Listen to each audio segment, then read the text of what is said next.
pessoal, bem-vindos a mais uma leitura coletiva da obra Poder e Dinheiro, do Dom Bernardo. Esse, aparentemente, vai ser um dos nossos, não o último, um dos nossos últimos encontros. Então, nós discutimos os capítulos conclusivos do volume 3, intitulados, o capítulo 15, Sinais de Crise, e o capítulo 16, da Nova Jerusalém, a Nova Realidade. Então, supostamente, a gente vai tentar dar conta desses dois trechos do livro na reunião de hoje, e já passo diretamente a palavra para os meus colegas de bancada, nossos queridões aqui, Mário, Caio, Thiago e Diogo, para, enfim, se quiserem dar um pontapé inicial e começar a conversa, e aí a gente vai tocando devagarinho como tem que ser, né? Como diz a música, a gente vai levando o barco devagar e vai chegando onde tem que chegar. Então, vejo se alguém quer dar o início à discussão de hoje.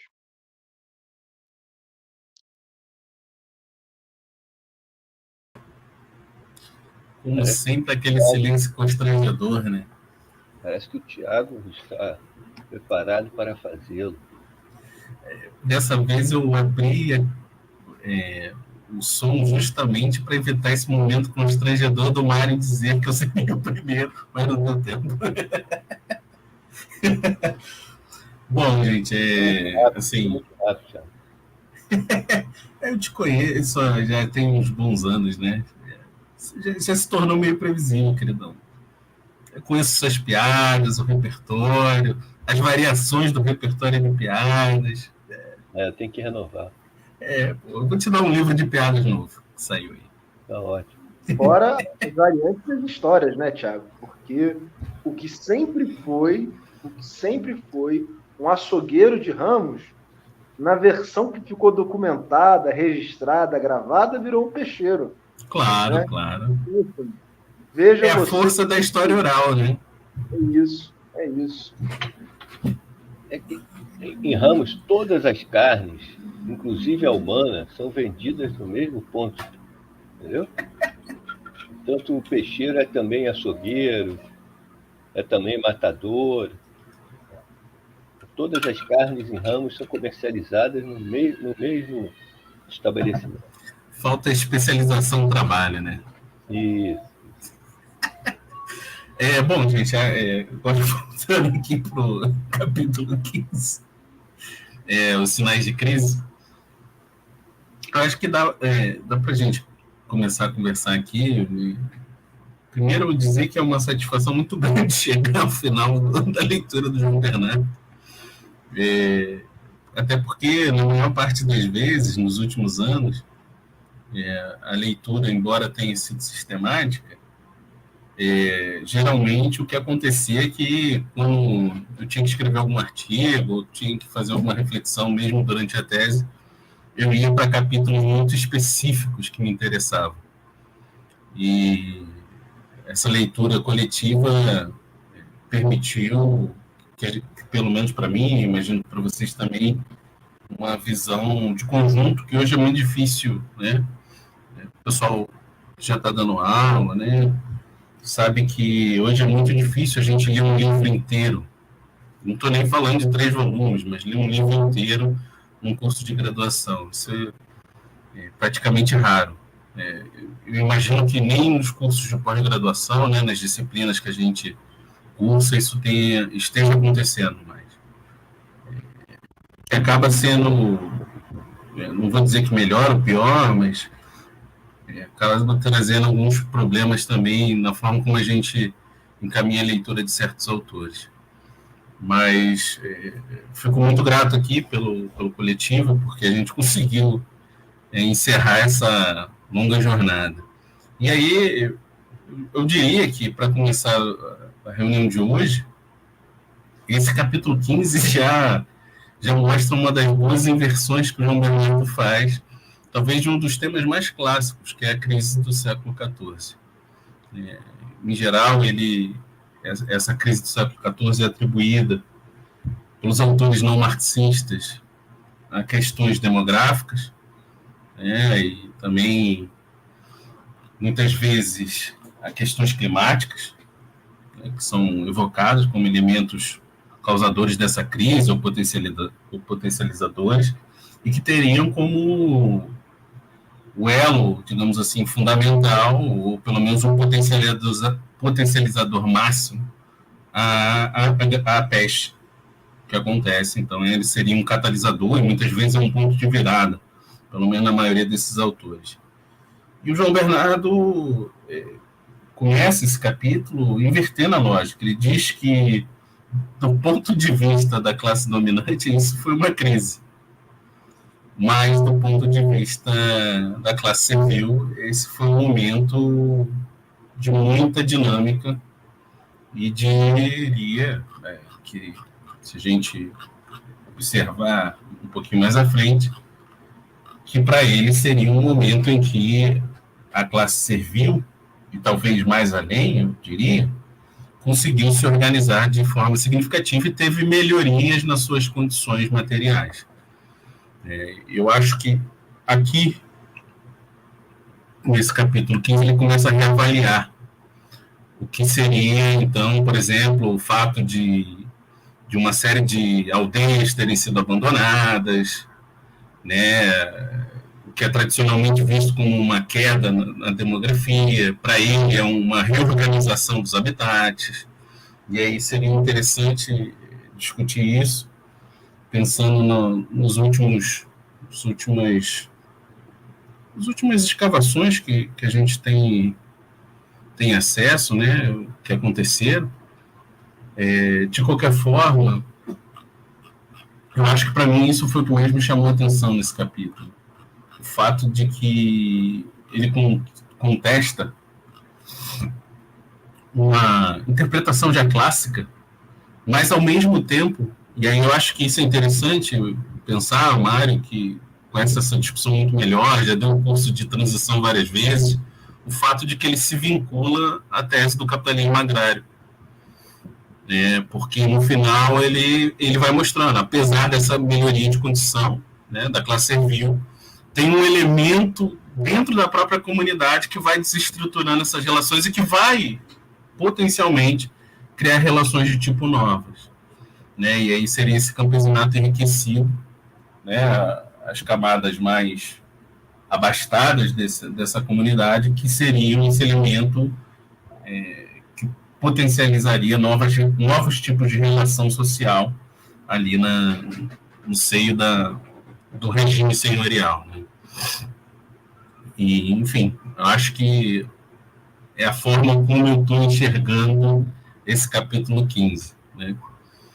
Uma grande reavaliação, né, da historiografia sobre a crise do século XIV, mas uma vinculação dele com a tese do capitalismo agrário, que está dentro das discussões marxistas mais recentes, né? A falecida Ellen Wood, que deu contribuições significativas nesse campo, era uma defensora ferrenha dessa via do capitalismo agrário. Então, ainda que eu não tenha visto ali citado, não vi ele citá-lo aqui nesse contexto, desse capítulo, mas ele segue por essa via. Se não me engano, ele cita o Brenner em alguma nota de rodapé, mas eu agora não lembro qual.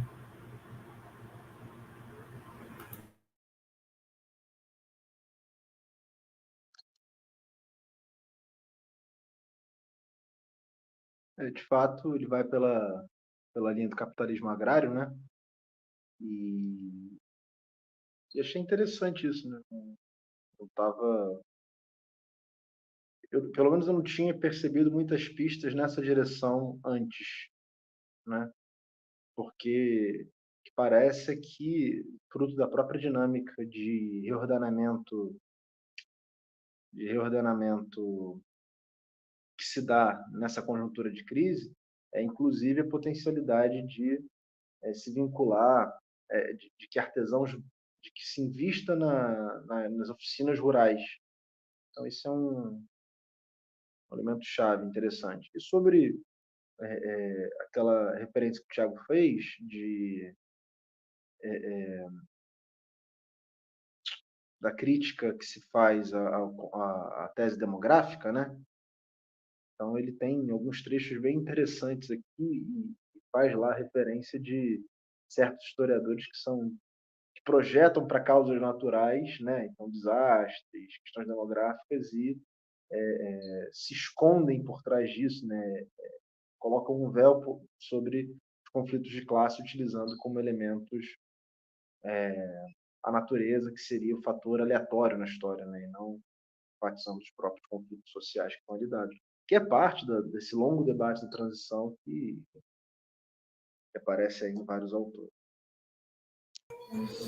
Aqui. Pode falar, Tiagão. Só para fechar, Diogo, é que me parece muito interessante, porque os marxistas também fazem essa crítica à demografia, aos autores que se baseiam na demografia, nas relações climáticas. E talvez mais interessante ainda seja pensar que a atual hegemonia no campo, digamos assim, né, os estudos mais recentes que negam essa potencial crise e estabelecem um caráter mais dinâmico da economia no século XIV, eles também fazem essa crítica, mas eles encaminham por outra via. O protagonista, digamos assim, acho que interessante é a diferença no protagonismo. Para esses autores mais recentes, principalmente os que trabalham com a ideia da fome no século XIV, o protagonismo está em atores mercantis. E aqui, para o João Bernardo, o protagonismo está na classe servil. Isso para mim, que é interessante no deslocamento da interpretação. É o protagonismo que é dado para atores diferentes no processo, e que acaba gerando uma interpretação muito distante, né? Então, por exemplo, eu falei aqui da fome, mas para esses autores que estão hoje hegemonizando a interpretação sobre a crise do século XIV, as fomes são uma questão de distribuição, né? Um elemento de interesse dos agentes mercantis de querer soltar ou não os cereais, né? E aqui para o João Bernardo passa por outro campo, né? A questão da fome. E eu acho que vale a pena pensar nisso também, né? Que aqui ele não teve contato com essa historiografia mais recente, que vai se desenvolver principalmente a partir dos anos 90. Mas ela também, digamos assim, poderia ser alvo da crítica do João Bernardo aqui, facilmente.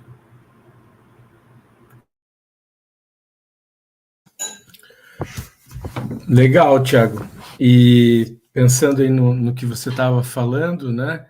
Essa questão do protagonismo, ela chama muito atenção, né? Você vê logo no começo desse capítulo, ali na página 582, ele já vai falar, né, que o mecanismo motor dos desbravamentos, quando ele retoma a questão dos desbravamentos, não estava na questão da demografia, né, mas sim na fuga do peso das exações, né? Ou seja, que os servos eles conseguiam impor aos senhores algumas taxas de exploração menores nas terras recém-desbravadas, né? E que esse movimento, inclusive, teria se generalizado nas áreas de colonização tradicional, antigas, né? Porque os senhores precisavam reduzir essas taxas para evitar as migrações camponesas. Então, aí a gente consegue compreender um pouco essa dinâmica desses grupos subalternos negociando os termos das suas subordinações, né? Então, essa ênfase na agenda camponesa, eu acho que é muito interessante e traz novas perspectivas, né? E aí o Eduardo tinha falado também, né, da questão de não colocar todo o peso na questão climática ou ainda na questão da peste, né?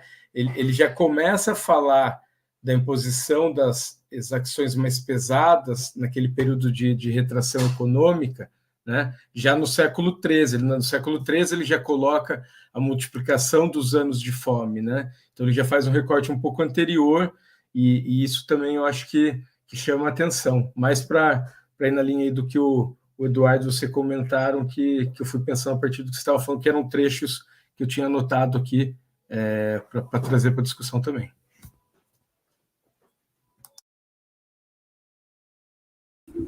Gente, sobre essa questão do protagonismo camponês, né, eu acho particularmente interessante, pessoalmente, porque eu, pelo menos na minha experiência pessoal, eu vejo isso muito mais como uma intenção, né, do que uma prática mesmo, especialmente feita de maneira tão convincente quanto faz o João Bernardo, né.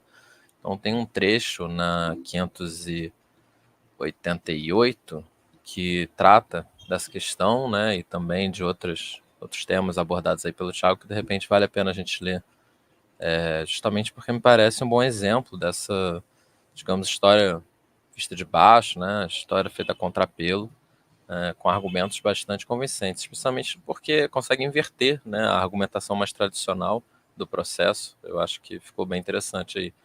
Aquela parte que começa ele começa com, aliás, uma análise da cronologia, né? Então ele vai começar com essa questão da crítica à demografia. Ele fala assim, aliás, uma análise da cronologia mostra que vários fenômenos muitas vezes atribuídos à peste negra ou se iniciaram antes ou assumiram as suas formas mais pronunciadas numa data demasiado tardia para poderem ser considerados como um efeito da terrível mortandade. Aí, para estudar épocas em que se não registravam estatisticamente todos os habitantes, a demografia não tem outro recurso senão os indícios indiretos. Mas o problema é que qualquer desses indícios pode perfeitamente assinalar situações muito diferentes. Então ele geralmente vai por essa via ao fazer essa crítica da demografia, né? Ele fala muito que a demografia pode ser usada para explicar coisas basicamente opostas. Depende simplesmente de como é que você vai manejar essa argumentação. Então, depois ele segue. Comecemos pela queda dos preços cerealíferos e pela crise dos rendimentos senhoriais, que tantos autores gostam de invocar a propósito da segunda metade do século XIV e início do XV. O fato de os rendimentos da aristocracia terem sido afetados não revela por si só qualquer crise econômica, e assinala uma diminuição da taxa de exploração, resultante das revoltas camponesas e de outros fatores objetivos. Ora, sendo dada a relação dos servos com o mercado, em que o produto das vendas se destinava a pagar os tributos, um declínio da taxa de exploração implicava uma redução da oferta mercantil de gêneros agrícolas, e esta redução não levava a qualquer subida do preço dos cereais, porque constituía a outra face de um aumento do alto consumo dos camponeses, ou seja, de uma diminuição da procura no mercado, determinando, portanto, uma pressão para a baixa dos preços. Esses processos podem ser vistos como sinais de crise ou de depressão pelos historiadores que os abordam na ótica da classe dominante, mas para a classe servil tratava-se, pelo contrário, de uma séria melhoria das condições materiais de vida. Então é impressionante como ele pega esses indícios que os historiadores tradicionalmente vão interpretar como sinais, né, de uma crise, e mostra como essa crise, na perspectiva campesina da época, na verdade representava uma melhoria, né? Então é impressionante ter conseguido manejar dessa maneira a interpretação para, enfim, trazer esse ângulo novo, né?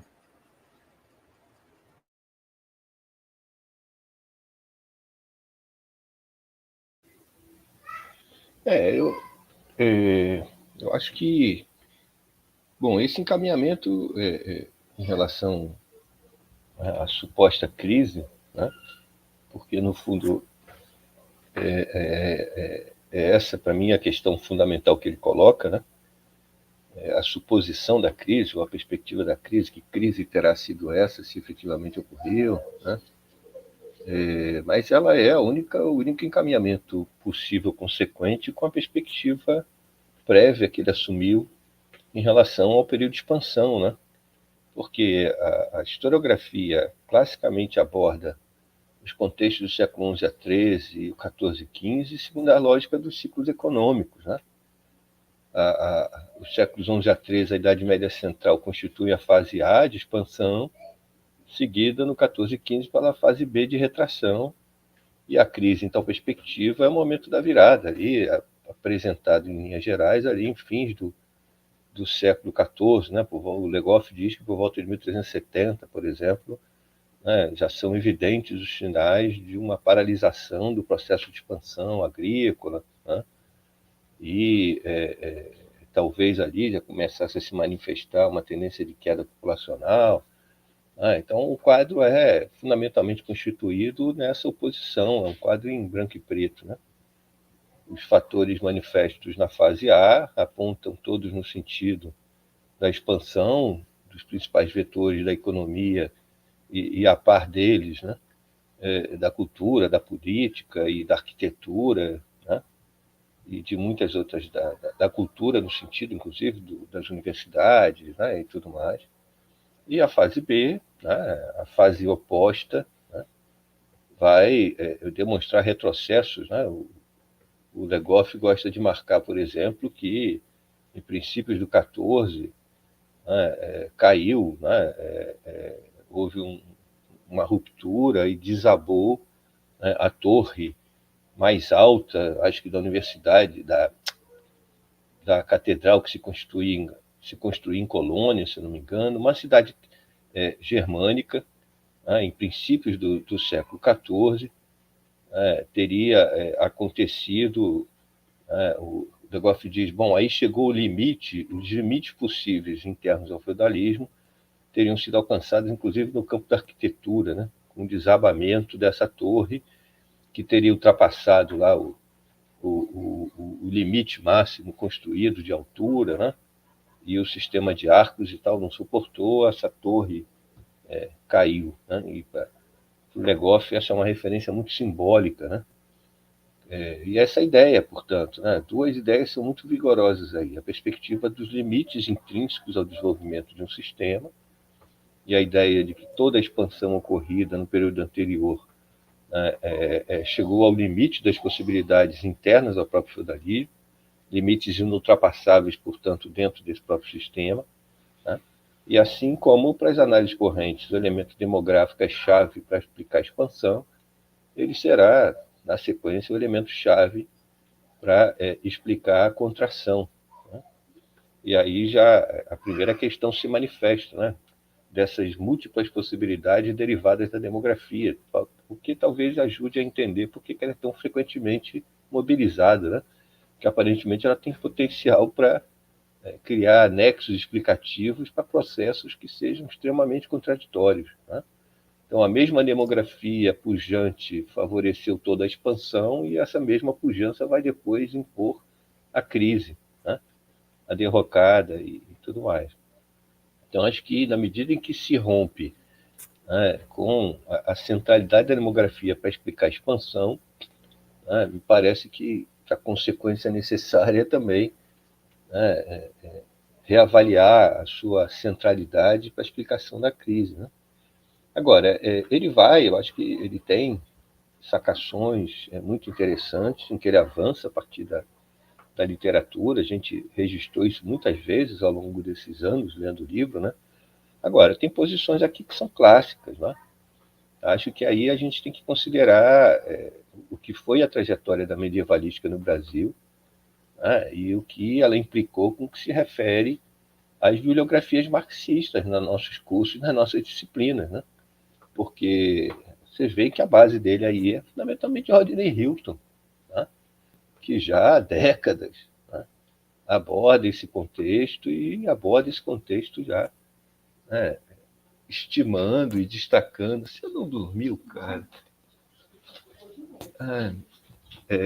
Superestimando e destacando a questão da luta de classes, a centralidade da luta de classes, né, para a explicação de todo esse quadro. Né?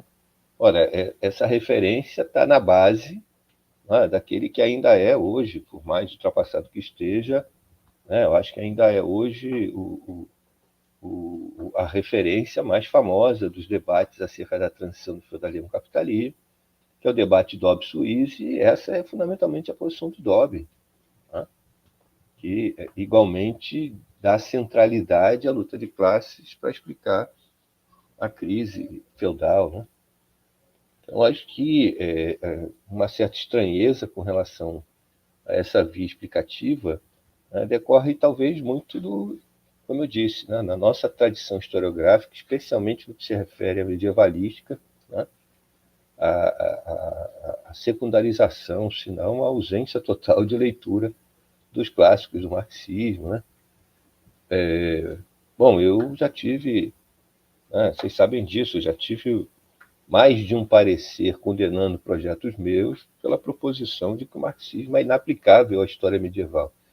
Se um professor de história medieval em alguma universidade brasileira acha isso, né, e toma isso por base, inclusive, para avaliação de projetos, você imagina o que ele deve fazer com essa bibliografia nos cursos dele, né? A ojeriza que deve caracterizar a perspectiva de muitos professores, né, com relação ao tema. Agora, eu acho assim, que para mim chama de fato a atenção aqui digamos, o total desrespeito, né, com que ele trata a questão demográfica, né? Porque muitos autores, ainda que desloquem para um outro eixo, o processo explicativo, consideram, né? É uma posição impressionante isso, né? Porque é uma posição, eu diria que é quase que um consenso em torno dessa questão demográfica na Idade Média Central e na Baixa Idade Média, né? Eu estou num outro grupo de estudos, a gente está lendo Europa Medieval do Icca, né? E acabamos de debater um capítulo em que ele trata da expansão, e a primeira referência fundadora do capítulo é a pujança demográfica dos séculos relativos à Idade Média Central, é o elemento-chave do argumento dele, né? Então, isso é algo muito vigoroso na historiografia, né? E, de fato, as pistas são muito indiretas, né? Sobretudo, o que muitos historiadores fazem são generalizações extremas a partir de pistas indiretas e circunscritas a certas regiões, né? Essa proposição, basta a gente pensar, com base em quê? Quais são os dados que permitiriam a proposição de que a população triplicou, né? Sabendo, como a gente sabe, que faltam, à exceção da Inglaterra, falta esse tipo de documentação seriável, sistemática, falta para quase todo o Ocidente, né? Mas são posições muito cristalinas, muito cristalizadas, né? Assim como são as estimativas que se faz, né, para a quantidade de vidas que foram perdidas à peste, né? Agora, para mim tem uma questão aí interessante que se coloca, né? Eu acho que eu, por exemplo, né, se voltasse a estudar esse tema e tudo mais, acho que não seria capaz de fazê-lo como fiz antes da pandemia, né? Porque a pandemia deu uma outra configuração, eu penso, para o estudo de qualquer outra pandemia. A pandemia recente, né, reconfigura todas as outras pandemias históricas, né? Mas me chama a atenção, por exemplo, a questão que foi muito ressaltada, né, na pandemia de Covid, né, algumas posições pretenderam, sobretudo, destacar a necessidade de entender a pandemia como expressão da crise do capital, tá? Olha, os textos que eu li me pareceram bem convincentes, né? E eu não acho, a partir daí, que todas as pandemias históricas do passado deverão necessariamente estar conectadas a crises, né, anteriormente vividas. Mas eu tenderia a olhar, né, para essas questões no final da Idade Média, agora sob uma outra perspectiva, né? De que forma e em que nível, né, essas relações podem ou devem ser feitas, né? Devem ser estabelecidos, né? E aí eu acho que em certos momentos eu fico quase achando que ele subestima demais também o impacto desses elementos, né? Eu tenho alguma dúvida com relação a essas posições. Eu cheguei a marcar aqui, ó, na página 586, ele diz o seguinte, ó, na terceira linha, ele começa uma frase em que ele diz: ó, há quem justifique o aparecimento da peste negra com a indicação de que ela começara algures no Oriente, talvez na Ásia Central, e que a partir daí graçara em várias direções com uma violência invencível, nada sendo mais natural do que a sua difusão na Europa. As doenças, porém, do mesmo modo que as técnicas e as ideologias, não se propagam onde e quando não houver condições para isso. Aquelas terríveis mortandades foram a expressão biológica mais drástica da evolução das relações de exploração. Mas os fenômenos demográficos servem a muitos historiadores precisamente para ocultar os antagonismos entre as classes por detrás da aparência das manifestações da natureza. Ao atribuírem-se a causas naturais as consequências das contradições sociais no sistema de exploração, ficam absolvidos das suas responsabilidades e, ao mesmo tempo, fica desestruturada a história, já que os fenômenos da natureza são apresentados sempre como cataclismos exteriores. A minha reação a esse trecho é dúbia, né? Porque é uma parte de mim que aplaude uma tão explícita crítica, né, aos fetiches criados pelos historiadores, né, duplicados, né, historiadores que duplicam os fetiches produzidos pela própria sociedade que eles estudam, mas, ao mesmo tempo, eu acho que tem, talvez a questão seja um pouco mais complexa, né? E eu fico pensando se a Covid nos explica alguma coisa a esse respeito, né? Porque as doenças têm a sua etiologia, né? E têm o seu processo de difusão, né? É razoável supor, né, que a capacidade de resistência a elas depende de condições orgânicas melhores ou piores, né? De que organismos mais fortes talvez sejam capazes de resistir, né?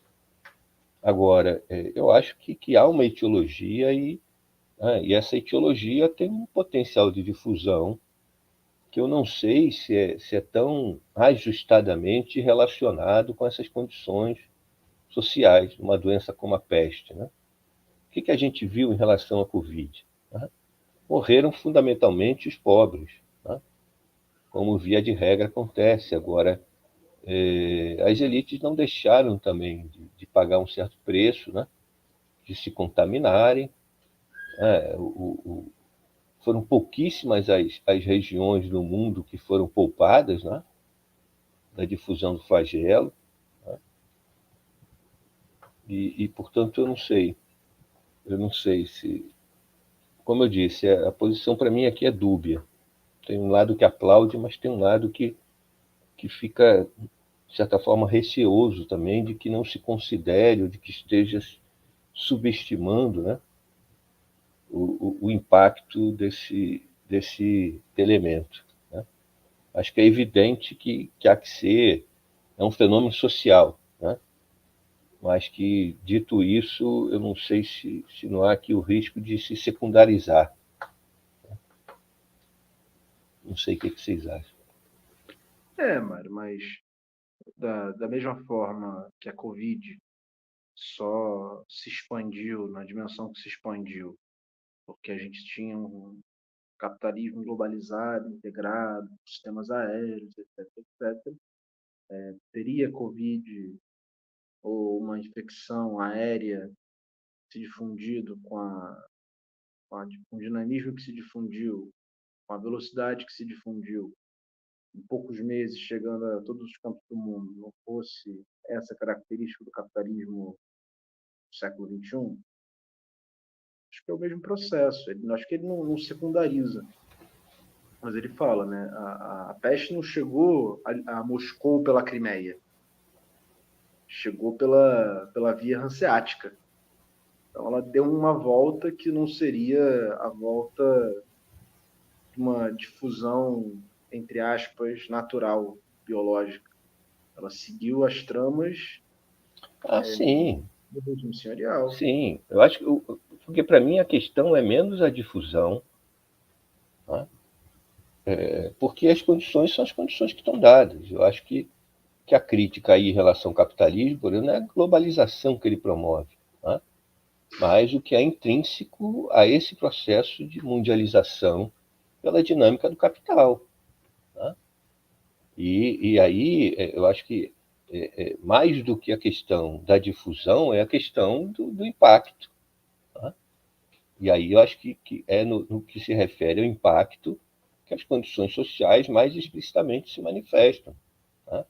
A capacidade maior ou menor das sociedades de resistirem ao impacto pelas condições sociais dadas. Aí você vê sistemas de saúde, essencialmente orientados pela lógica da mercadoria, colapsarem, por exemplo, em face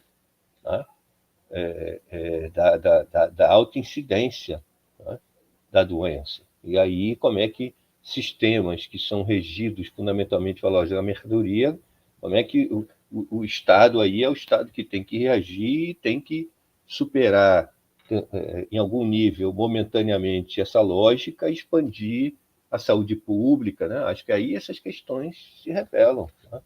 Acho que é menos no que se refere à difusão, né?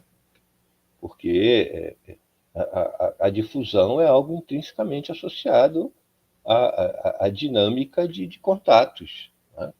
Entre sociedades. Né? A peste não chegou aqui, por exemplo, né? Mas os impérios pré-colombianos não foram isentos de epidemias diversas que igualmente circulavam. Né? Eu até falei lá no artigo que os viajantes carregam muito mais do que aquilo que explicitamente se vê na sua bagagem. Né? Com frequência, eles carregam elementos patógenos diversos. Né? Então, é óbvio que a difusão tem um elemento social também. Agora, tem um elemento etiológico. Né? Por exemplo, a peste teve que ser gerada.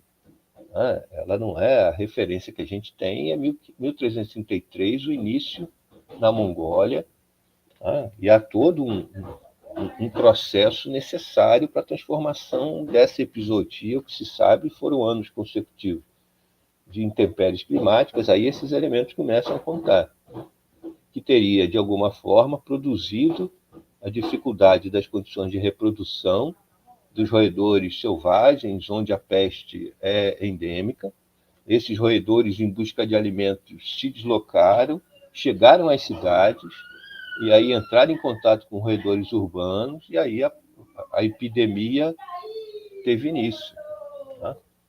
Agora, que ela tenha ganhado, né, a afro-eurásia de época, né, tem, obviamente, aí um elemento social. Agora, acho que mais impactante, penso eu, é a questão da reação a ela. Né?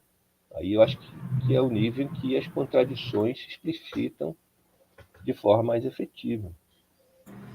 Bom, só para trazer mais um elemento aí, que eu acho que esse reforça a posição do João Bernardo, é que os dados bioarqueológicos levantados a partir de um cemitério na Inglaterra, que surgiu justamente para dar conta da quantidade de mortos durante esse período, né, se não me engano é o West Smithfield, o nome do cemitério, segundo indica lá, a maior parte dos corpos indicava que eram pessoas mal alimentadas. Em geral, a peste atingia pessoas mais velhas, né? Então havia fundamentalmente ali um grupo. Não havia, como as fontes narrativas diziam, de que a peste atingiu indistintivamente todos os grupos sociais. Segundo os dados bioarqueológicos, quem mais sofreu com a peste foram pessoas menos alimentadas, que já tinham doenças anteriores. Tudo indica que esses fatores foram fundamentais. Pessoas mais velhas. Então, assim, o João Bernardo indica que o fator de exploração foi um elemento-chave. Talvez esses dados bioarqueológicos me parece que colaboram com essa perspectiva. Ao ponto dos artigos de bioarqueologia que eu li dizerem que essa ideia que está lá nas fontes e que muitos historiadores defendem, que a peste foi democrática, é impossível garantir isso de partida, pelo menos dos dados que foram coletados até agora desses cemitérios. Agora, é evidente que a maior parte desses artigos indicam que mais estudos devem ser feitos em outros cemitérios, e comparando cemitérios dos mesmos períodos. Então, esse é um processo que talvez mude bastante daqui a um tempo o nosso conhecimento a respeito disso. Mas do que a gente tem hoje é isso. Pessoas com uma nutrição muito ruim, que já tinham doenças, e mais velhas, foram o alvo principal da peste. As doenças de caráter infecto-contagioso têm genericamente essa característica, né? E os pobres sempre são, historicamente, a imensa maioria da população, né? E com relação à peste, inclusive, né, talvez a única ação, né, que tivesse alguma efetividade era uma ação, em geral, socialmente restrita, que era a fuga dos locais contaminados. Então, e que a própria documentação de época indica que era algo que a elite fazia com enorme frequência. Não era incomum cidades serem praticamente abandonadas pelos órgãos gerenciais, pelos servidores e tal, porque eles fugiam do local, a primeira notícia da doença, né? E esse é o famoso conselho de Hipócrates: fugir rápido, né, para o mais longe possível e adiar ao máximo o momento do retorno. O que para muitos desses plebeus, dessa plebe, era impossível, né, porque outras cidades não se dispunham a recebê-los, né? Só pessoas que tinham nexos, né, mais vigorosos conseguiam sair de uma cidade na qual se tinha referência do início de uma epidemia e serem recebidas em outros, né? Então, a tendência é que, até pela fratura que se produzia, né, os pobres morriam muitas vezes por falta até de alimentação dentro das cidades, porque não havia nem alternativa para se alimentar, né? Então, eu acho que essa é uma tendência recorrente, né? Agora, a doença tem a sua etiologia, né? Quer dizer, em algum momento ela precisa, como a questão da própria Covid, como é que ela se constituiu? Qual foi o estopim? Onde ocorreu, né? Então, algum evento dessa natureza tem que acontecer, né? Porque é isso, os focos naturais de peste continuam lá e matam anualmente. Na Manchúria, na Mongólia.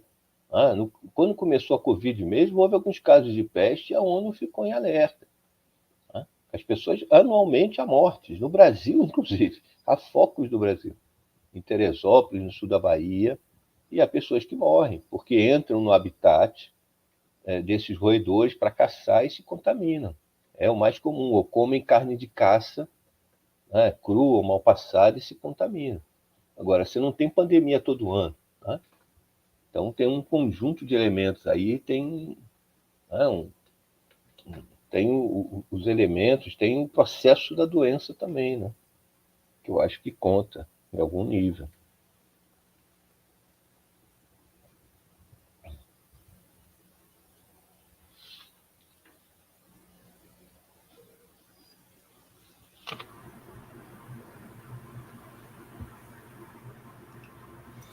Mário, nisso acho que a gente só vai conseguir ter um pouco mais de clareza a partir dessas novas pesquisas que estão sendo propostas em conjunto da biotecnologia com a galera de epidemiologia. Porque parece que esse movimento está sendo feito, mas deve demorar um bom tempo para a gente conseguir incorporar esses dados nas nossas pesquisas.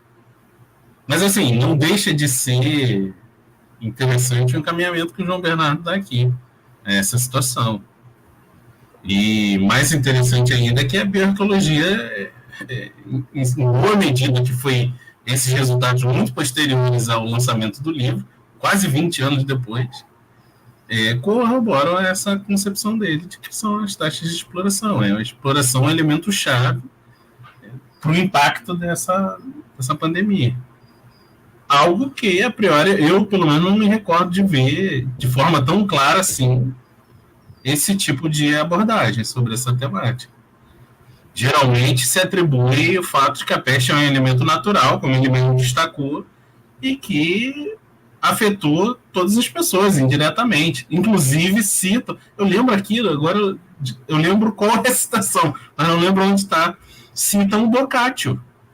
Né? Tá vendo aqui como os ricos também foram afetados pela peste? O Boccaccio é um dos exemplos dessa estratégia daqueles que tinham condição para fazer. Ele foge, né?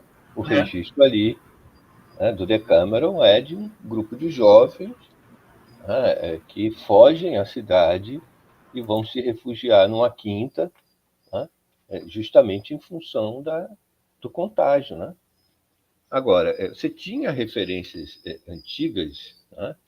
Em algum nível sempre se fez a correlação com uma redução né, digamos, uma redução da qualidade de vida, né, expressa já nas grandes fomes do início do século XIV. Então sempre se subentendeu que havia alguma tendência de subnutrição, né?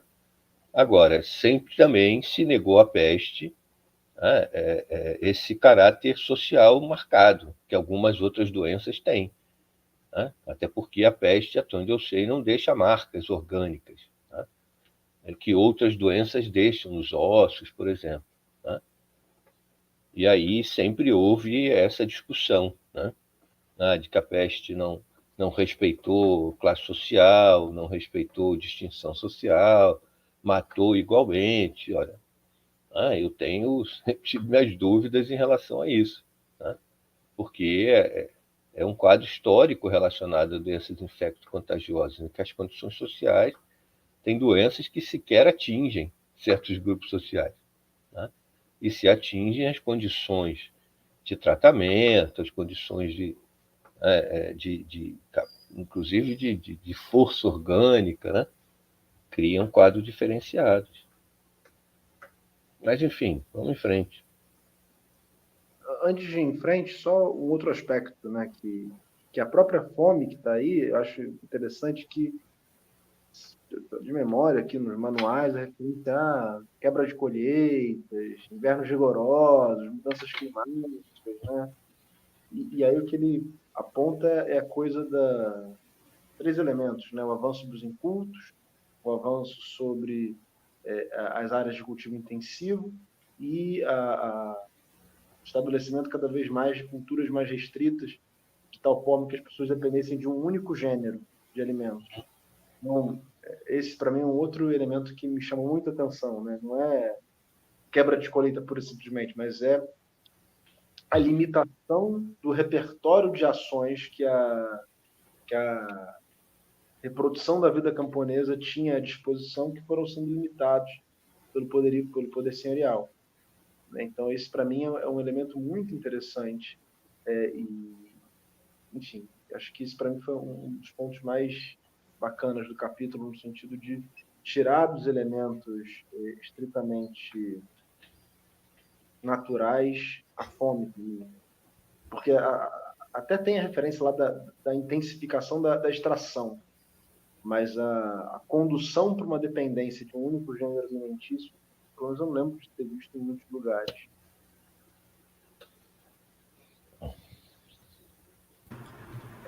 Por isso que talvez ele retorne lá no capítulo 16, que é o último capítulo, o fato de que nas lutas camponesas do final da Idade Média, um dos elementos centrais era retomar o acesso aos incultos. Foi algo que, para ele, foi cerceado durante esse período do século XIII, né, 12, 13. E aí era um elemento chave, né? E aí, assim, o que eu fiquei pensando também é o quanto que a Constituição, a tentativa do poder aristocrático de restringir o acesso aos incultos, de colocar tudo dentro dessa grande senhoria pessoal, não é um dos fatores que mobiliza a formação de uma concepção de propriedade de tipo capitalista, cada vez mais nessa direção. Porque essa luta pelos incultos já tem elementos bem prévios, segue lá no que o Thompson estudou no século XVIII, com os teóricos caçadores, e é o que vai desembocar lá na lei da coleta da madeira no XIX. Então, não sei o quanto que... Também aqui a gente está vendo um longo histórico de formação da percepção de propriedade privada de um tipo diferente da senhorial. E aí a própria ideia que ele apresenta lá da revolta de 1381, para mim parece caminhar nessa direção, né? Parece caminhar nessa direção. No momento que os revoltosos de 1381 são derrotados, e o projeto que eles defendem é colocado de uma forma que não lhes favorece na prática.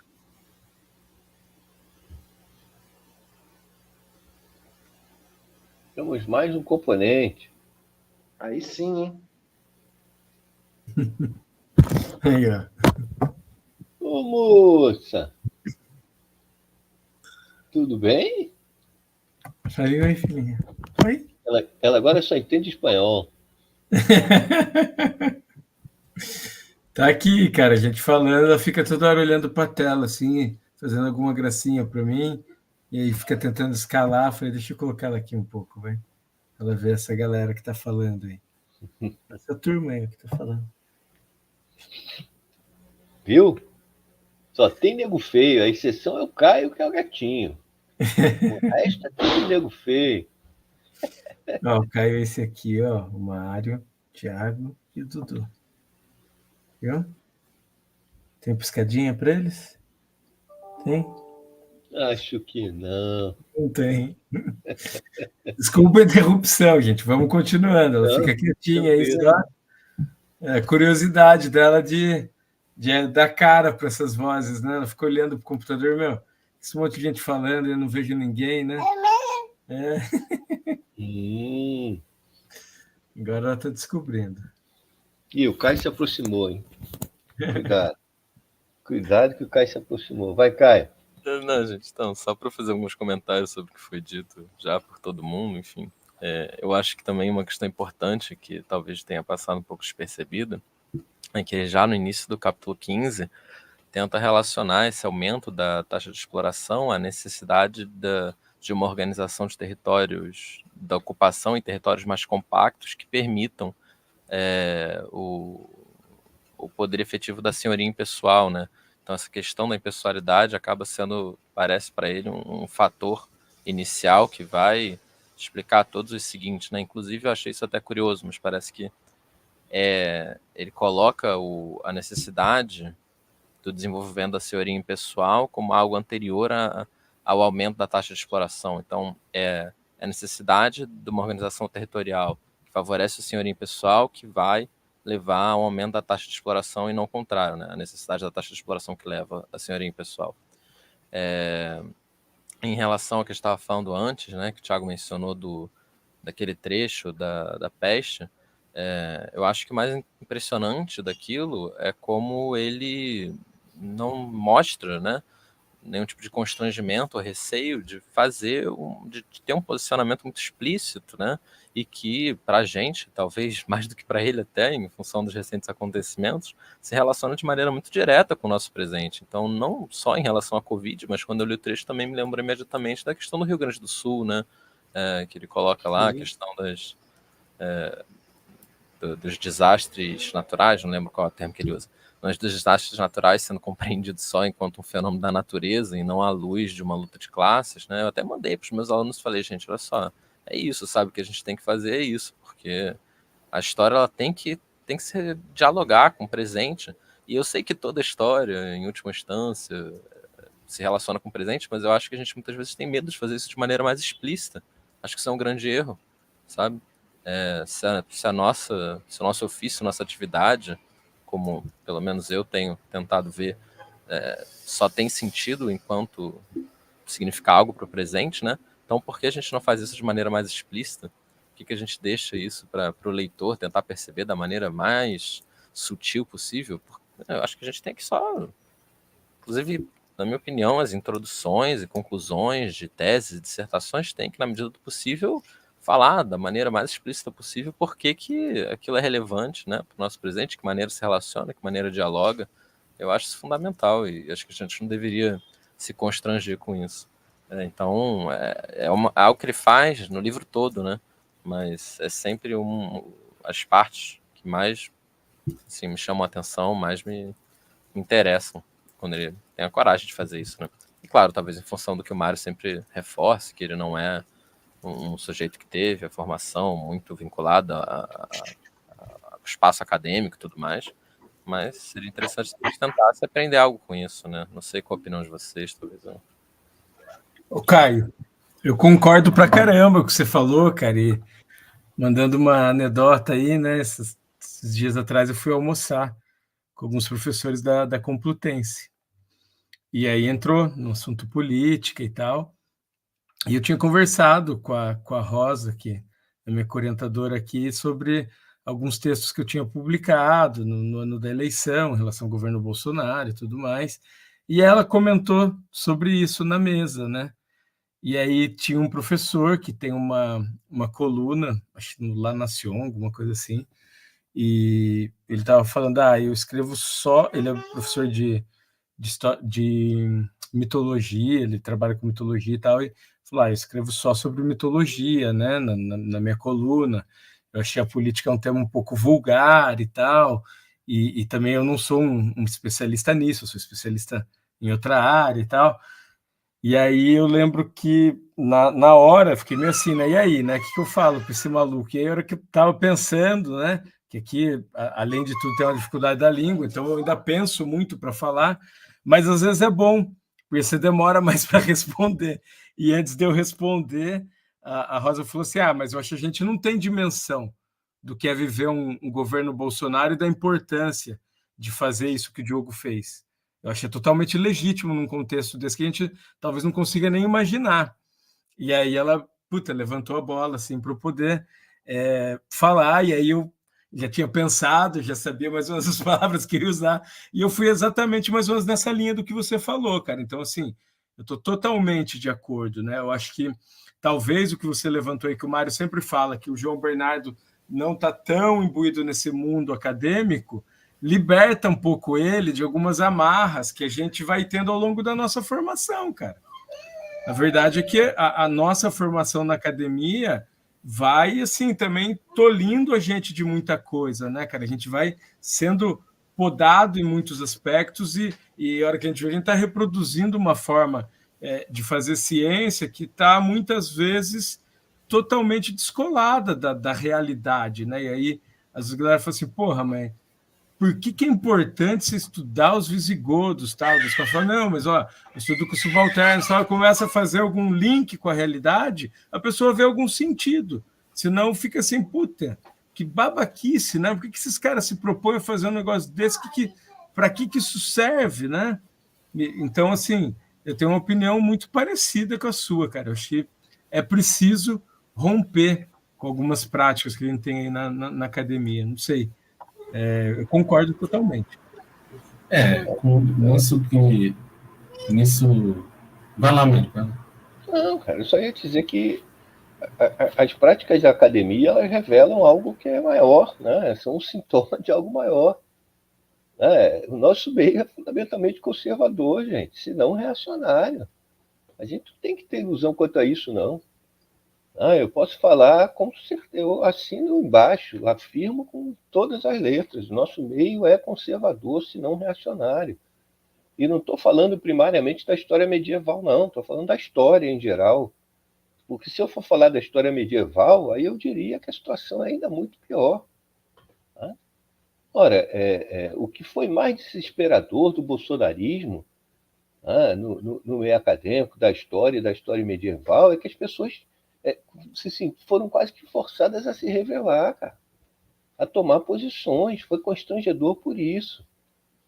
Porque essas posições no silêncio eram posições muito mais tranquilas de serem mantidas.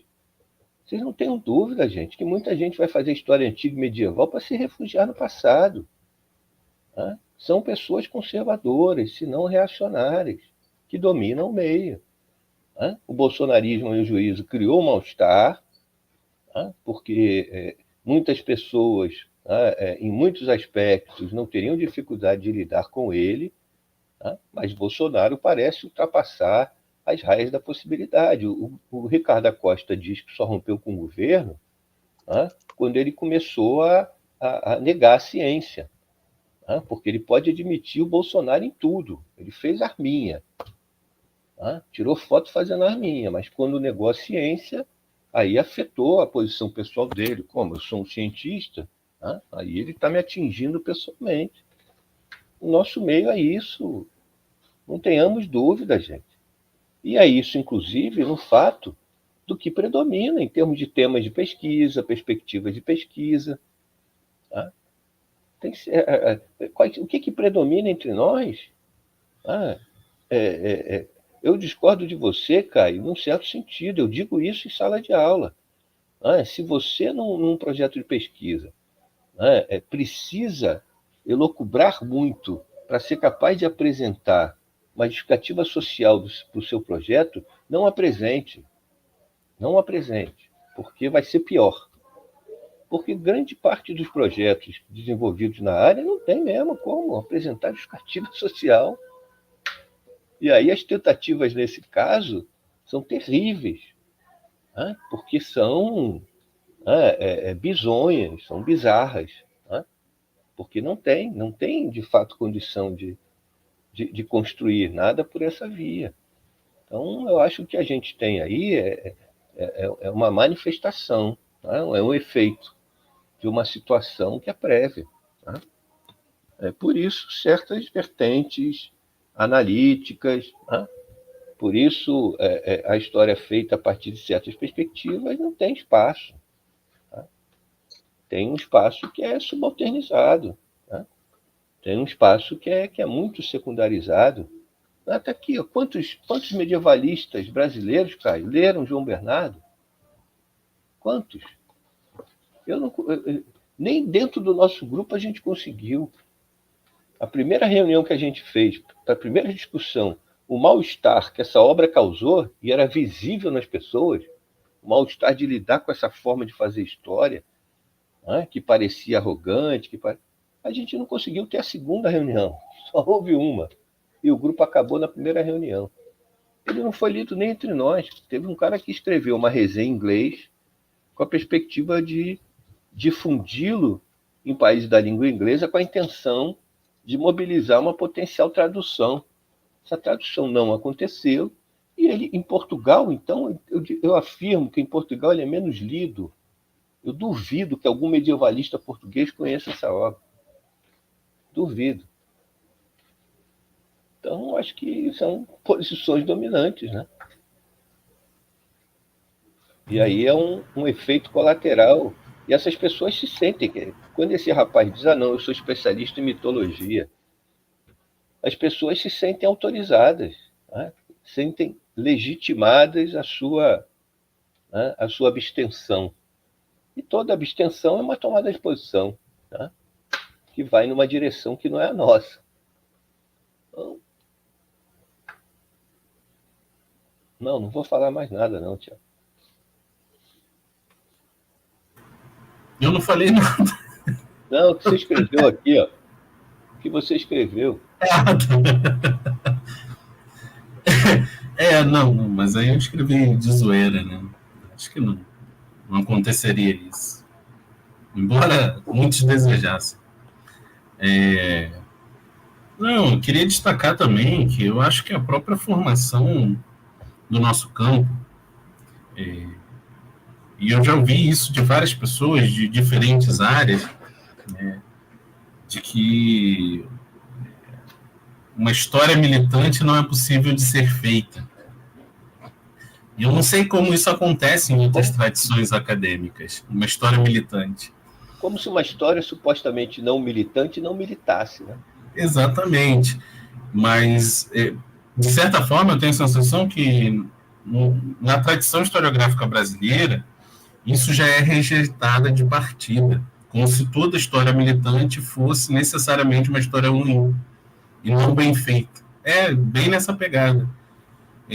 Enquanto em outras escolas historiográficas, esse tipo de fazer histórico é recebido, faz parte, está no diálogo acadêmico. De certa forma, eu acho que a maneira como se construiu o campo da história no Brasil, e talvez, não sei, eu acho que isso aí a gente teria que estudar para saber melhor, qual que foi o impacto da ditadura civil-militar, na forma como se jogou para fora os autores marxistas. Porque, de certa maneira, ainda que a gente tenha autores marxistas que tenham um certo protagonismo no campo da historiografia brasileira, a maior parte atualmente é colocada de lado, secundarizada nos debates. e não são sequer hegemônicos, diferente do que as pessoas pensam fora da academia, né? De que na história necessariamente se é marxista. Está muito longe da realidade em praticamente todos os campos. Então, assim, qual foi esse peso grande que a ditadura civil-militar teve? Porque me parece que no caso da Espanha, o fim da ditadura franquista marcou uma retomada forte do marxismo. Posso estar enganado, mas marcou uma retomada forte do marxismo em alguns níveis, principalmente na Catalunha. Agora, no Brasil, parece que o efeito foi de tentar minimizar o impacto do marxismo, ao ponto de autores marxistas como o Thompson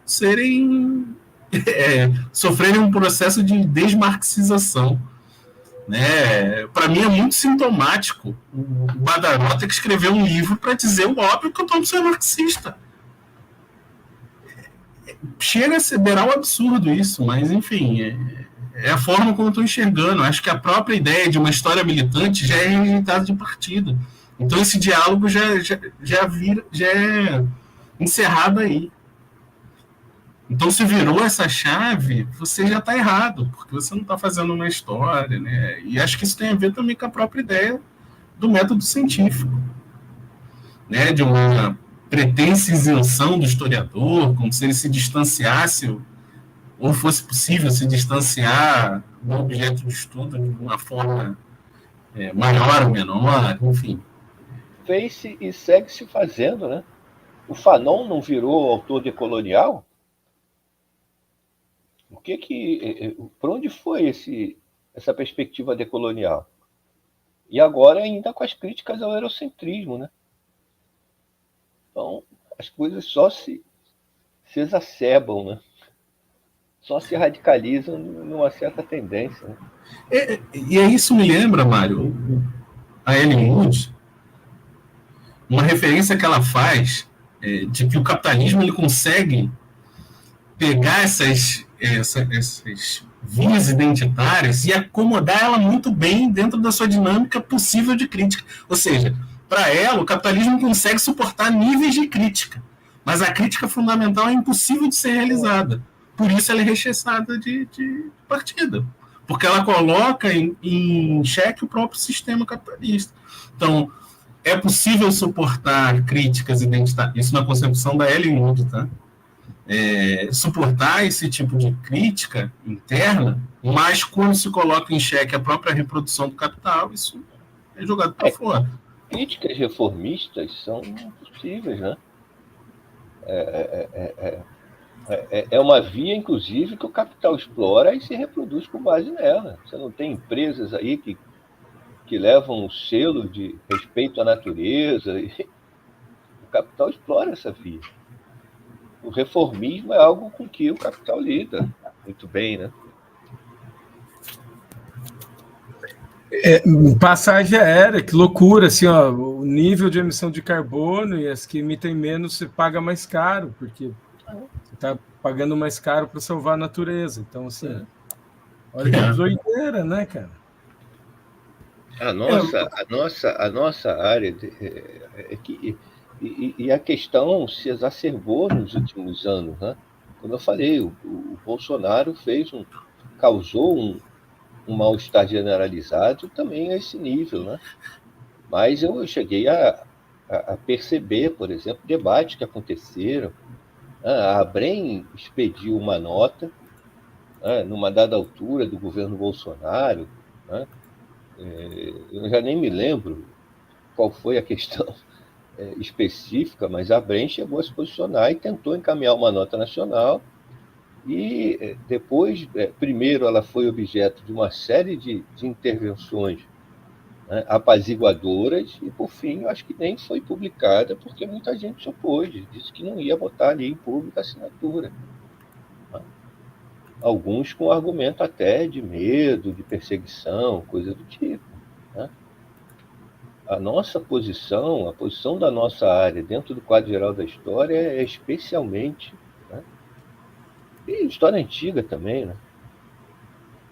Eu já tive alunos, inclusive, né? Eu já tive alunos ligados ao movimento estudantil que vieram conversar comigo, que sofriam na pele essa situação, porque gostavam particularmente de história medieval, mas, né, viviam a contradição de que parece que era obrigatório ser reacionário para, enfim, fazer carreira nessa. Já tive mais de um, gente, mais de um. Mais de um veio conversar em crise comigo, em crise, porque tentavam não ser atraídos para a história medieval, não conseguiam, mas ao mesmo tempo temiam consideravelmente, né? A possibilidade de alguém que não tenha uma certa posição de fazer história medieval.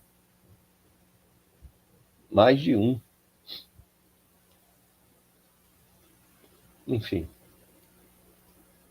Talvez não, talvez eu esteja equivocado, pode ser também. Mas é a impressão que eu tenho. Não, e eu acho que retoma aquele texto que você já comentou algumas vezes, Mário, do Lerrer, ex-reitor da FRJ, dizendo que, enfim, se em algum momento a universidade foi um projeto, a universidade pública, foi um projeto de uma burguesia nacional desenvolvimentista, esse projeto já foi foi para os pais. Então, hoje o que tem potencial ainda para sustentar a universidade pública não é a burguesia nacional. É outro grupo. Então, a gente deveria, ao invés de nos aliarmos aos algozes, dobrarmos nossa aposta e nos vincularmos aos movimentos sociais, aos movimentos populares, enfim. Mas é isso. Há uma certa resistência, para dizer o mínimo. Esses dias sábado, fiz uma atividade de extensão com colegas da psicologia e envolvi uma visita a um assentamento da MST. Muitos, acharam legal, muitos acharam divertido, outros mantiveram em silêncio. Mas é sempre muito interessante o certo mal-estar que se gera quando se envolve com um tipo de atividade como essa. E aí é aquilo, piadinhas um pouco veladas, um pouco explícitas. Lá vai o militante, não o professor, o militante, faz história como militância, como se os demais também não fizessem. Enfim. Eu já ouvi isso de supostos militantes de esquerda, que separam a história, a sua prática profissional da sua militância. Essa história insípida e insossa. Eu só poderia fazer história como militante. Por isso eu sou só o segundo melhor medievalista de Ramos, né? Não, mas aquele peixeiro, Mário, ele narrava a história, analisava a história com uma perspectiva social como eu nunca vi. Claro. Ele escreveu também a grande história dos peixeiros do regime senhorial à Revolução Francesa. E sempre com uma peixeira na mão, né? Sempre com uma peixeira na mão. Exato. E é isso, em defesa dos incultos. Mas, enfim. Eu acho que... Não sei se alguém tem mais algum comentário específico sobre os capítulos que a gente leu, né?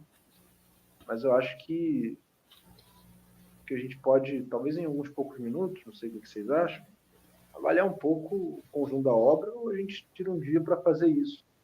Porque eu tenho muita percepção de que esses 3 livros, particularmente o primeiro, que eu tinha tido contato completo no processo de desenvolvimento das minhas próprias pesquisas de mestrado, depois de doutorado, teve uma influência muito grande na maneira como eu escrevi história. Então, acho que é um pouco por aí, assim. Acho que é um livro que tem um impacto muito grande, é um livro que tem muitas questões interessantes, que deixa muitas outras em aberto, mas, assim, que foi uma obra muito fundamental para mim. A primeira vez que eu li esse texto, eu estava terminando a graduação, o volume 1, pelo menos, estava terminando a graduação, era a leitura obrigatória da prova de mestrado para ingresso na UF. Ainda é. Ainda que eu acho que nem todos leiam, mas ainda é uma obra obrigatória. Assim, acho que a leitura daquela obra marcou muito para a maneira como eu passei a conceber a história, escrevê-la de uma certa forma. Enfim, a coisa da demarcação espacial, como ele faz, com base nos rios, numa certa geografia. Enfim. Então, todos esses elementos influenciaram demais. É uma obra que, para mim, tem um lugar especial na minha formação e eu fico muito feliz agora de ter completado com os queridões aqui o conjunto da leitura, né, dos 3 volumes. Eu diria o mesmo. Essa obra foi e é, para mim, uma obra fundamental. Eu estou sempre lendo, estou sempre voltando a ela, porque ela me salvou durante muito tempo de uma certa solidão. E afirmou para mim que é possível fazer história bem feita, sob tais perspectivas. Eu cheguei a duvidar muitas vezes, né? Depois de tanto tempo, depois de tanta porrada, né? 12 anos de CNPq, de pareceres, né? Negando a partir da possibilidade da história que eu me propunha fazer, reduzindo a uma caricatura de história. Eu quase acreditei que isso era verdade. Então, o João Bernardo me salvou de alguma forma. Me permitiu preservar uma essência, assim, a qual a história ia ganhar um outro significado, fatalmente banalizado na minha vida, que ao contrário do que eu disse do militante que declarou separar com muito cuidado a história da militância, eu jamais conseguiria. Né? Não consigo fazer uma história na qual eu não acredite, não consigo fazer uma história que não seja para mim alimento para um espaço de militância, talvez o principal, né? No que eu escrevo, nas salas de aula. Então, o João Bernardo, com a inteligência, com a sagacidade dele, me mostrou que era possível, né? Era possível, inclusive, fazer essa história ser inteligente, né? E não fazer concessões a simplificações. Então, eu devo muito a ele. E esses 3 livros dele que vão seguir sendo livros de cabeceira. Por mais que eles sejam incômodos numa cabeceira, continuarão sendo livros de cabeceira. Bom, eu comecei essa reunião destacando a importância de terminar esse livro e eu me lembrei agora muito do Eduardo, e você também, Mário, falando, que quando eu estava na graduação, nesses eventos, né, que no final sempre tem uma banquinha, eu vi um livro do Duby, né, A História Continua. E, como todo estudante lá na graduação, né, estava interessado em história medieval, comprei o livro do Duby. E aí, em determinado momento, o Duby dizia que sempre que ele queria ter uma ideia nova, que ele queria ter uma inspiração, ele relia A Sociedade Feudal do Bloch. E que ele dizia que sempre que ele voltava, ele via brechas que o Bloch não desenvolveu e coisas que ele poderia se inspirar. Eu acho que o livro de João Bernardo é um pouco isso. Durante o período da tese, a parte em que ele trata os conflitos sociais, que ele destaca o papel da fuga, tudo isso foi muito importante para mim, para eu pensar o desenvolvimento da minha tese. E também a questão do método, da forma como encaminha certos processos. Né? O Eduardo falou do volume 1, volume que a gente leu também junto. Para mim, o volume 1 é genial. E eu li o volume 1 na mesma época que eu estava começando a ter contato com o Framing, não sei o Eduardo. E aí eu ficava meio que naquela de comparar o encaminhamento do João Bernardo com o do Framing. E era impressionante, né, a qualidade dos dois. Então, assim, eu acho que certamente o livro do João Bernardo, para quem toma contato, talvez ele, mais do que respostas conclusivas, decisivas, sobre a história medieval, ele oferece inspiração para você desafiar certos paradigmas, repensar alguns modelos interpretativos. E isso, acho que talvez para qualquer livro de história, né? Enfim, acho que talvez até para qualquer livro seja um sinal de que é um livro muito bem sucedido, né?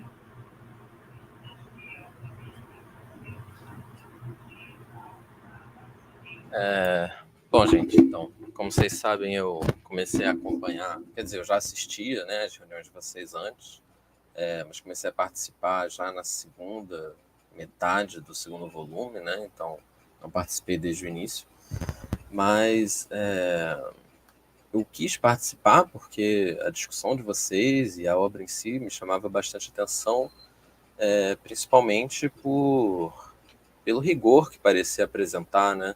E naquela época e até hoje, isso estava me parecendo uma coisa cada vez mais necessária e cada vez menos comum dentro da história, mas talvez principalmente dentro da história medieval, né? E a maneira como ele trabalhava com certos temas e como vocês discutiam, enfim, me chamou muita atenção. Então, me pareceu importante ter um contato um pouco mais próximo com a obra para entender isso melhor, né? Eu digo, por exemplo, em relação a... Lembro que fiquei muito impressionado com uma reunião que vocês fizeram sobre... que passaram grande parte dela, discutindo o glossário no início do volume 1, né? E só a existência daquele glossário foi algo que me impressionou muito. Então eu fui lá, baixei a obra também e dei uma olhada em como é que ele estava fazendo aquilo, né? E, enfim, o rigor, a precisão conceitual, né? Foi algo que realmente me impressionou. Então, como vocês sabem, eu não sou exatamente marxista, né? Na minha prática historiográfica, nos meus textos, enfim, todas as pesquisas que eu fiz até hoje, não acho que mobiliza assim os instrumentos teóricos do marxismo de maneira, pelo menos, muito explícita, né? Sempre fui vinculada a outra maneira de se fazer história, até hoje sou, mas isso não muda o fato de que assim, a leitura da obra dele tem me influenciado bastante, né? Se vocês forem ver minha tese, eu acho que dá para ver assim como alguns aspectos dela estão diretamente influenciados pela leitura dessa obra, por essas discussões que a gente tem. Essa coisa que eu falei da explicitude, né? De tentar ser mais explícito em relação a como os nossos textos se relacionam com o presente, acho que foi algo que de alguma forma aprendi com ele, e na minha introdução, na minha conclusão, tem elementos nesse sentido. A forma também de organização da obra, né? Eu tive essa coisa de escrever pequenas introduções para todas as partes e capítulos e subcapítulos da tese, porque de alguma forma ele fazia isso. Eu achei que assim, essa organização interna da obra dele me ajudou a entender, né, como ele estava procedendo na argumentação. Eu falei, eu quero fazer algo parecido, quero fazer algo mais ou menos igual, e, enfim, acho que me influenciou de várias maneiras, e, enfim, foi ótimo, assim, poder ter lido essa obra com vocês. Acho que foi muito precioso para mim. Então, agradecer aí por vocês terem me recebido também. Claramente o Caio veio pela seriedade com que a gente faz todas as reuniões, né? Sim. Muito polido. É o que predomina, né? Predomina Isso, entre nós. claro.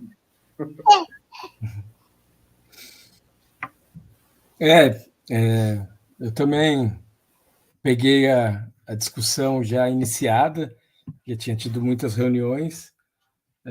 Eu conheci o João Bernardo por meio do Mário, a gente participou de um evento junto, e aí muita coisa que a gente discutiu, ele falou sobre o João Bernardo, e assim, na mesma hora a gente trocou o telefone, eu fiquei intrigado com aquilo, e ele me convidou para participar do grupo, falou, vou falar lá com o pessoal, vamos ver se eles aceitam um paulista aí no grupo, né, do nosso feitio fazer isso, mas quem sabe a gente abre uma exceção, consultar a cúpula, né? E deu certo. E assim, para mim foi muito legal, porque assim, eu estava no início da pesquisa e achei que deu novas perspectivas, né? Assim, eu estava precisando encontrar algo assim até para falar, não, pô, o que eu estou fazendo é viável, dá para fazer, né? Aí entrei em contato com vocês, com a obra do Eduardo, do Tiago. A partir desse encontro, eu fui lendo coisas de vocês e fui, assim, me sentindo mais confiante do que eu estava fazendo também, né? Que é aquilo que o Mário falou, né? Não é uma linha assim que a gente tem muitos colegas para se inspirar e para nos fazer acreditar, né? E acho que esse encontro foi muito rico nesse sentido, né? Me proporcionou encontrar pessoas e autores que fortaleceram aquilo que eu tinha na essência do que eu estava fazendo. Então, para mim, encontrar com a obra do João Bernardo, no momento que eu encontrei, foi fundamental também para me inspirar e para seguir adiante na pesquisa. Se outro valor não tivesse, só o fato de que essa obra nos juntou e a outros que passaram por aqui também durante esses 3 ou 4 anos, 3 ou 4, Dudu? 4, né? Já teria... Em abril de 2020. Já teria cumprido um papel enorme. Eu fico na expectativa de que a gente encontre outra obra que tenha esse potencial, porque eu vou sentir muita saudade dessas reuniões. Seria muito bom se a gente descobrisse alguma outra coisa que substituísse o João Bernardo e mantivesse as nossas reuniões. Quem sabe? Quem sabe se a gente... Olha, ótimo. Já surgiram propostas aí. De repente, o framing. O framing pode ser uma opção. Muito melhor que framing. Muito melhor. Tem evolução no burgo, também é uma opção. Então, eu diria para o nosso público que não lastimem, né? Não entrem em desespero, porque existe alguma chance de que a gente restabeleça as nossas reuniões, visando agora uma outra obra. Vamos conversar, vou ver se eu tenho condição de pagar o passe caríssimo, aqui só tem jogador caro, mas vou me esforçar por pagar esses passes aí, ver se a gente consegue manter o grupo trabalhando aí com uma outra obra. Vamos ver isso, sim, mas assim, chega a ser uma coisa agridoce, né? Finalmente concluímos um negócio que a gente começou literalmente 4 anos atrás. Isso. E, por outro lado, é isso, né? Fica a perspectiva de que a gente tem que... E foi boa a ideia de registrar, né? Foi boa a ideia, porque a gente fazia isso internamente já, né, na verdade. A gente já tinha começado. E aí eu vi, se eu me lembro, foi isso. Eu vi no YouTube, alguém que fazia leitura pública. Eu falei, pô, isso parece legal. De repente já serve a outras pessoas. Né? E a gente começou. É isso, rapaziada. Foi um prazer enorme dividir essa bancada com vocês por esses 4 anos. Vamos ver se a gente segue aí, definimos uma outra obra. Uma pandemia, o governo Bolsonaro no meio. Isso. Só momentos leves. E agora vamos para a parte dos ACPIPs? Vamos para a comemoração agora. Maravilha, pessoal. Vistam seus roupões. A gente volta em seguida. Gente, com isso eu encerro então essa última reunião e a gente conclui a leitura da obra Poder e Dinheiro, nos seus 3 volumes. Agradecemos aqueles que nos acompanharam até aqui, agradecemos aqueles que passaram muito depois de ter terminado, mas que também deram conta de assistir dezenas de reuniões e ler centenas de páginas. E, assim, o que a gente sempre falou, e a gente continua dizendo, é que, enfim, estamos acessíveis aí, vocês conseguem achar o Mário, conseguem achar e estamos estamos sempre à disposição para trocar ideia. Tá bom? E os fãs, né, que já me encontraram nas redes sociais, que mandam mensagens, nossa, todo dia, né, querendo saber quando as novas gravações vão para o ar e tal. Elas vão para o ar, gente, calma. Eu entendo a ansiedade de vocês, mas assim, o meu celular, ele tem limite de memória, gente. Por favor, vamos entender aí, né? E maneirar um pouco nas mensagens, por favor. O Dudu está disponível, mas eu não estou tanto assim, porque minha caixa já está lotada, gente. Desculpa. Não, maravilha. Mas estamos aí. E com isso, de fato, agora eu coloco aqui, clico o botão de encerrar da nossa última reunião do Dinheiro. Tchau, pessoal.